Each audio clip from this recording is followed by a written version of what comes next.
Welcome back to my channel. Most of my videos have been about trolls, but I also have intended on getting into the subject of relationships because I think there is so much crap going on between men and women's attitudes that someone needs to point out both sides are nuts. In fact, their attitudes towards each other often sound a lot like trolls.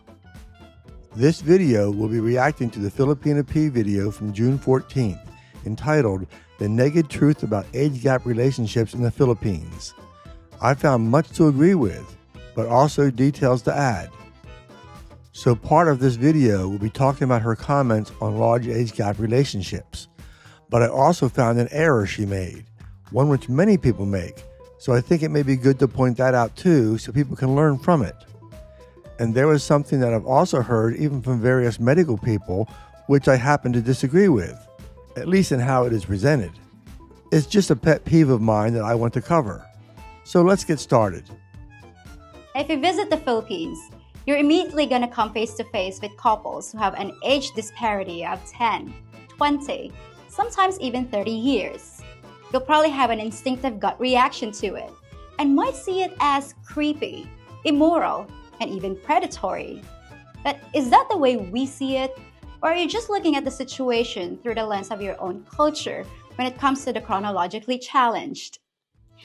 That's a pretty good opening synopsis. She's right. Many will see it as creepy, or as an older man being predatory towards young women who are poor and desperate. That certainly happens, and we do have to be careful about just assuming our cultural norms are the correct ones. If I see a 70-year-old with a 20-year-old, I'll probably wonder what the deal is too. But maybe that's my own personal bias showing, and I try to keep those to myself. I'd have the same reaction, and I do feel it is generally good for society to view such relationships in a somewhat negative way, just as a general discouragement. But like P, I keep my concerns to myself when it comes to real people, rather than act like some stereotypical old lady gossiper. Let's move on to P's little mistake. It's one I've seen a lot. According to a recent survey of 3,000 Americans, people with a gap of 10 years were 39% more likely to split up compared to couples who were closer in age. And a 20-year age gap increased the failure rate to 95%. That's some pretty strong evidence against age gaps. P gets the first one right, saying it is 39% more likely to fail with a 10-year age gap. But she gets the second one wrong by saying a 20-year age gap increased the failure rate to 95%. But that isn't what the study said. As with the first example, it was how much greater chance there was for a divorce, not what the actual percentage of divorces there were. We need to know the base reference numbers to really understand the data. But P's source didn't give that information, nor could I find it elsewhere. Let me demonstrate why this matters. Let's pretend the reference point for those in same-age marriages is 48% get divorced. Well, a 95% increase will give a total of 93.6%. In that case, no real problem, as it's pretty close to what P said. But what if the reference point is only 20% divorced? Well, given a 95% increase would only bring the total to 39%. Certainly a big jump, but far, far below the total of 95%. I catch this same issue in other areas, like researching for the increased risk of a newborn baby having health issues if the mother is over 40. I'll see references to the increased risk, but without the numbers used as the reference point, it isn't very helpful. I probably looked at a dozen links about this, and not one gave the reference point numbers. Drives me nuts. Anyway, watch out for how statistics are presented. It's easy to get it wrong. As P points out, there are other factors to consider. But that research was conducted in the West, where societal pressure might have a lot to do with the added friction. When everyone's staring at you with looks of silent disapproval, it can take a toll on your relationship. But does the same situation exist in the Philippines? Actually, no, it doesn't. The truth is, if you're walking around with a much older foreigner, chances are that the only looks you'll be getting are jealous ones. She's right. Western culture will impact your relationship. I remember a white man who married and later divorced a black woman. The couple seemed to be fine, but there were constant problems with family and friends who couldn't accept a mixed-race marriage, and that is what eventually stressed things enough where they got a divorce. I've seen some older expats in the Philippines who say their friends left them when they married a younger woman. But maybe that isn't as much of a problem if you are in the Philippines. I mean, if it is their friends in their home countries, well, how often would they even see them? And if the Filipino families are okay with it, that further reduces the stress on these marriages. But that's all just possibilities. It would be great to have real studies on these marriages, specifically in the Philippines. P next addresses how Filipinos often see the age gap relationship between Western men and Filipinas. But the other reason, to put it bluntly, is that foreigners are usually seen as a higher status symbol, and it's presumed that the woman involved not only found a man that's single, but who can give her a better life. We Filipinos are practical people, and there's nothing wrong with having a brighter future. This usually brings up men making an issue about a woman's propensity towards hypergamy, or a man taking advantage of a young, poor woman. Nothing fundamentally wrong with hypergamy. A woman would be foolish, especially if poor, if she doesn't consider whether or not a man can provide economic security. As for men taking advantage of desperate women, that certainly happens. But what if the man actually loves the woman and plans to care for her the same as he would in a more typical marriage in the West? Oh, there are plenty of concerns, even if they both love each other. But we shouldn't judge people based on assumptions they are in it for the wrong reasons. My big question isn't about the age gap to start with. Take even a 65-year-old and a 25-year-old. That's pretty extreme. But to me, the big issue is what happens when you are 80 and she is only 40. You may be okay at 65, but look rather decrepit and need constant special care for the rest of your life when 80 or even sooner. How is a Filipina going to feel about the marriage then? I know P has talked about Filipinas being culturally inclined to care for their elderly, and I expect that is true. But is it more about caring for an elderly parent or grandparent as an automatic thing, but maybe not so much with a husband? I don't know. It's just an important question. P addresses what is a common Western attitude. It seems inconceivable to you that a woman could look at a guy who's 20 years older than she is and see anything of value. This is something I've often thought about. Few people think twice if a man falls in love with a beautiful woman. Most people would view it as a natural thing. Well, women historically have looked for a man who provides security. Today, that is mostly economic security. So if someone can provide what they primarily want, is it not possibly quite natural that they also fall in love with them? I have no idea how this all works out overall, but it makes basic sense to me. But the most common objection I hear about age gaps involves a lack of shared interests and common goals. I mean, what could a man in his 50s possibly have in common with a woman in her 20s? Good point, which applies to many things, not just age gaps. Economic differences, religious, education, but no simple answer. Just lots of things a potential couple better talk a lot about. While lack of shared interests or views can certainly be a problem, I don't think it is an absolutist thing. I think it may be a bigger problem when with others. That is, if you are at a gathering of the Filipinas' friends and they are all much younger, you may feel out of place. Same for the Filipina if meeting with your friends, with the added problem that if it is a gathering of families, the other women may feel threatened about such a young wife being there. Doesn't a younger woman want to go out bar hopping and dancing with her friends? At an age where a much older man might be perfectly content just watching the sunset with his woman by his side, wouldn't that be considered boring as hell by his younger mate? If you immediately answered yes, it's probably because you're thinking like a Westerner again. Most Filipinas, the good ones anyway, don't want to party till the sun comes up. I bet some people would disagree with that. But then, a lot of guys seem to spend most of their time in bars. Not exactly my first choice for finding a mate. Personally, I wouldn't even be interested in a woman who wanted to spend a lot of time in bars, not even when I was young.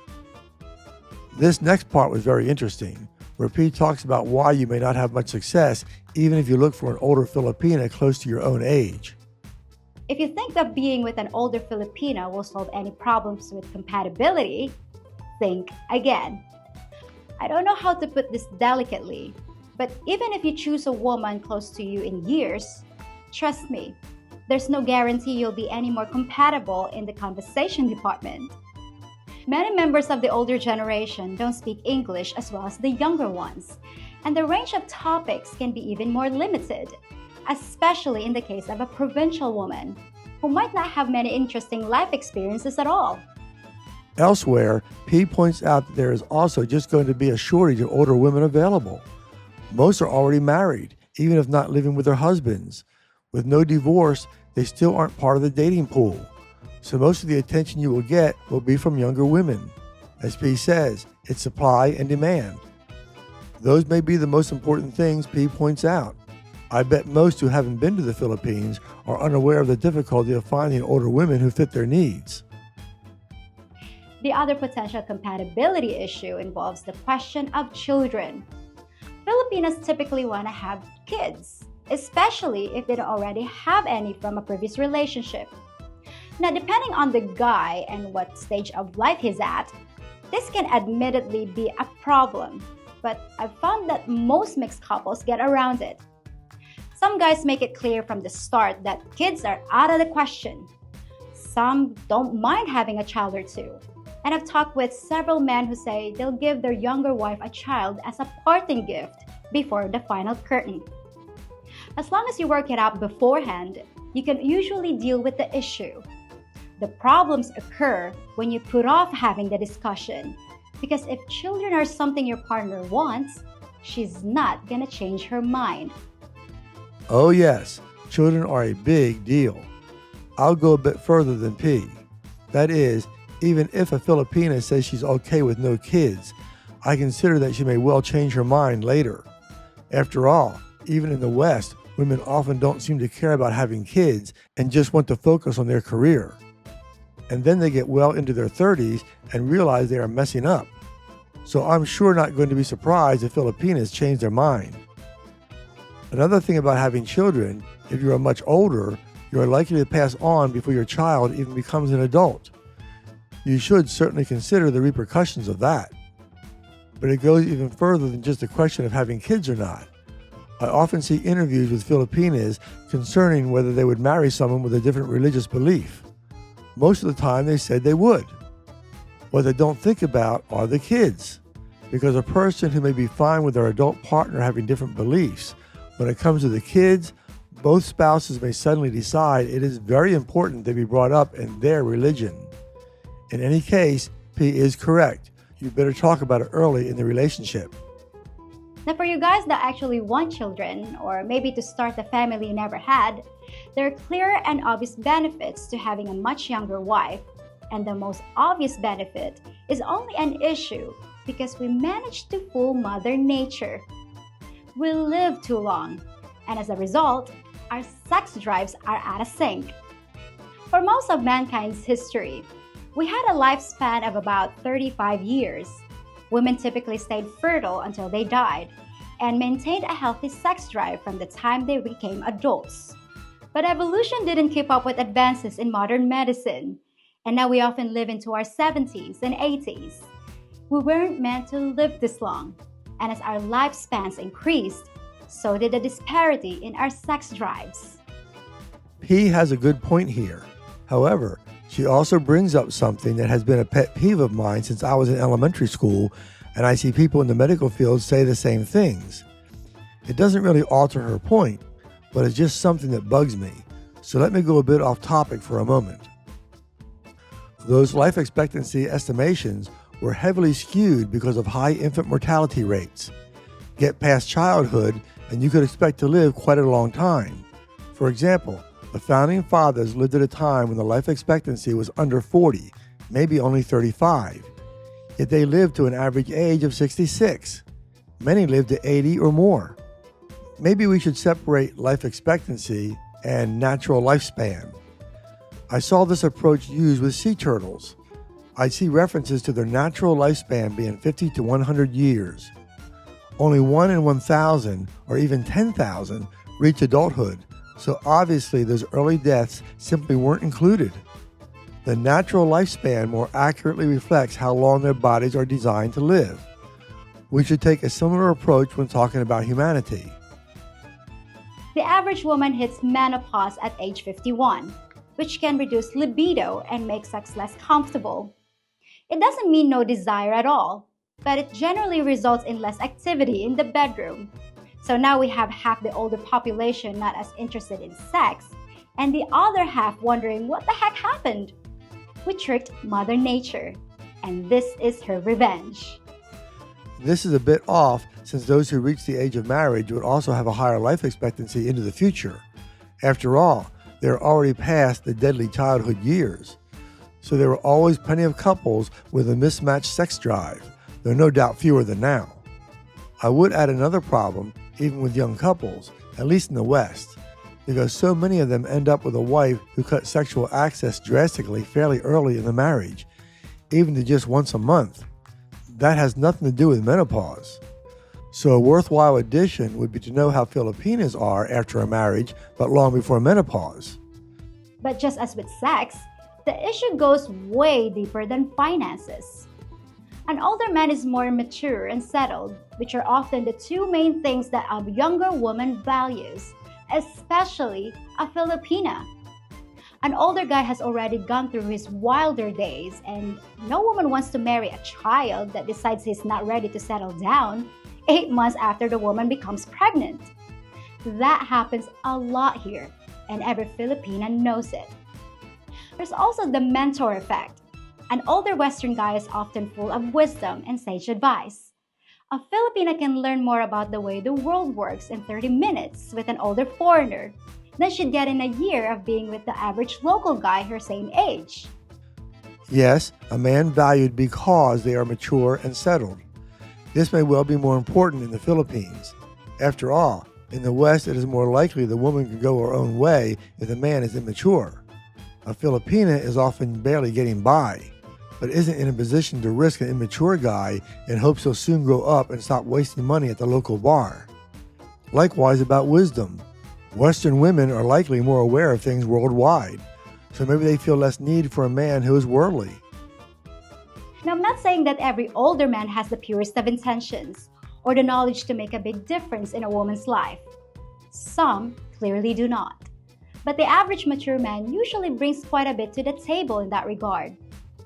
Now, if you're only interested in very young women and your primary concern is her age, then you might have some other issues going on.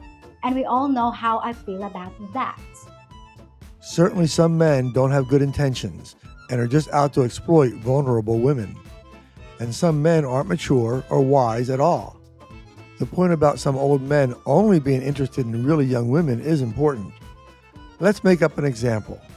A 60-year-old man goes on dating sites. Let's suppose he puts down that he's looking for someone between 30 and 40. Now, he may end up with someone younger for all the reasons P pointed out concerning the lack of availability, etc., of older women. Assuming he is looking for a real relationship and not taking advantage of someone just because they are poor, that's okay. Could be problems down the road, but nothing inherently wrong about it. It's just how things worked out. But what if the guy went on the dating site and said he was only interested in women who were 18 to 19 years old? To me, that would be an instant red flag. After all, he's focused on the youngest legal girls. If he's looking for a really attractive woman, there is no shortage that are in their 20s or so. So why be so restrictive? Unless it is to deliberately seek out those who may be most naive.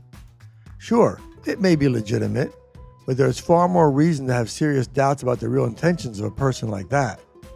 Just some things for you to think about.